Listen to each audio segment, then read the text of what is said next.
Right now, you're probably holding a drink. Or you're about to. And the last time you had one, you didn't think twice about it. But what you just did, it's one of the oldest things a human being can do. Older than writing, older than farming, older than anything you'd recognize as civilization. But the real answer, where this actually starts, is stranger than you think. Because it doesn't begin a few thousand years ago with the first winery or the first brewery.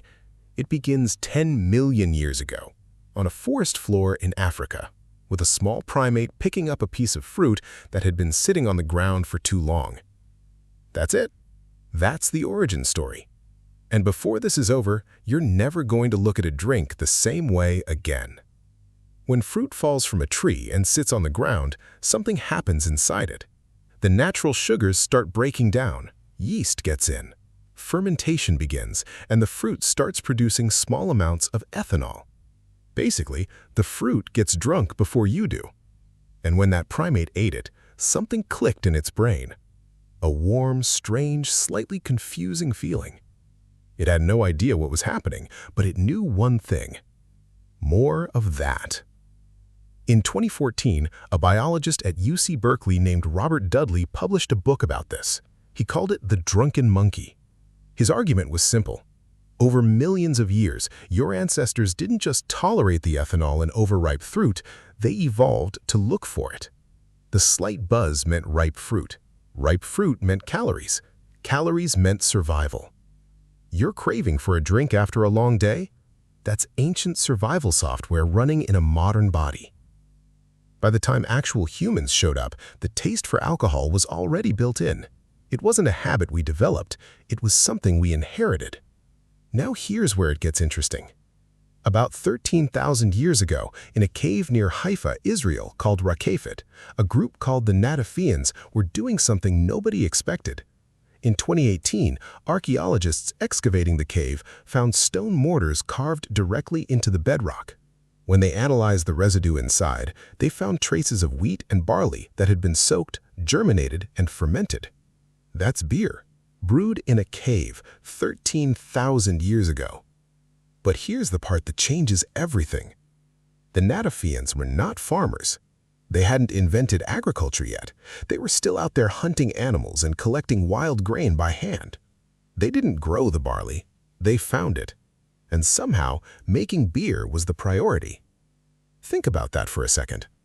Because until this discovery, the story went like this. Humans settled down, started farming, built villages, and eventually figured out fermentation. Alcohol came after civilization. But this cave says the opposite. These people were brewing while they were still nomadic. And they weren't alone. About 1,000 years later, someone in southeastern Turkey built something enormous.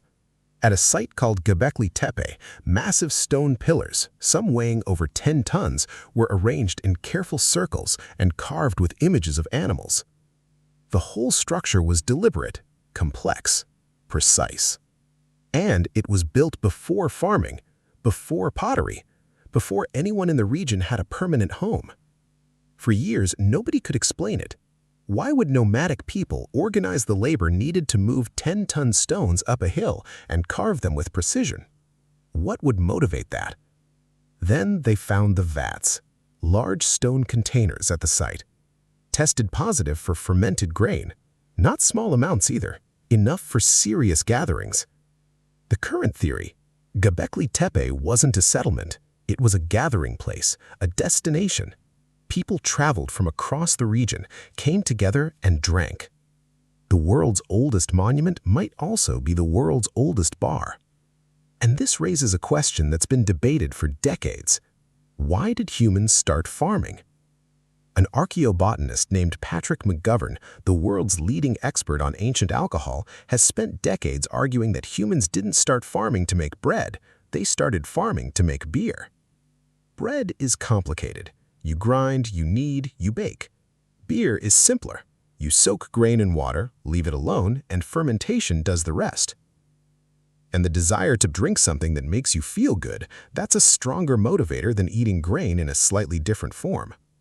If he's right, then the agricultural revolution, the thing that gave rise to cities, writing, and everything else you know, might have been kicked off because someone really wanted a guaranteed supply of beer. By 7000 BCE, the evidence gets more specific. In a Neolithic village in central China called Jiahu, archaeologists found pottery jars with residue from a fermented drink made of rice, honey, grapes, and hawthorn berries. The oldest confirmed recipe for alcohol anywhere in the world. And it wasn't crude, it was a blend, multiple ingredients, carefully chosen and combined. Whoever made this knew exactly what they were doing. From there, it only grew. By the time ancient Egypt came around, beer wasn't something people made for fun, it was woven into everything. Workers who built the pyramids were paid in beer, about 4 to 5 liters a day. That was their actual salary, not coins, not grain, beer. And it made sense. Water from the Nile was often contaminated. Beer, because of the brewing process, was safer to drink. It added calories and nutrients. For a laborer dragging limestone blocks in the desert heat, those extra calories mattered.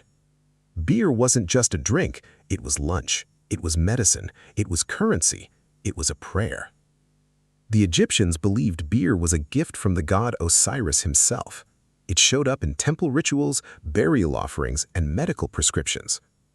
Doctors would infuse herbs into it and prescribe it for everything from stomach problems to infections. 1 cup, doing the job of a paycheck, a water filter, a meal, a medicine, and a spiritual offering, all at once. So, here's the full picture. 10 million years ago, a primate reached for overripe fruit and felt something new in its brain. 13,000 years ago, humans were deliberately brewing in caves before they knew how to farm. 12,000 years ago, they may have built humanity's first great monument just to have somewhere to gather and drink together. 9,000 years ago, they had actual recipes. 5,000 years ago, entire civilizations were running on it. Alcohol didn't show up after we built the world. There's a real possibility it's the reason we built it.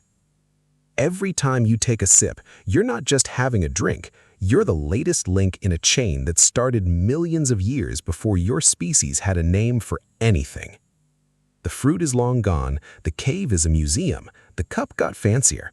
But the impulse, that pull towards something fermented and shared, towards a gathering, towards feeling something together, that's older than language, older than fire, older than anything you'd recognize as human.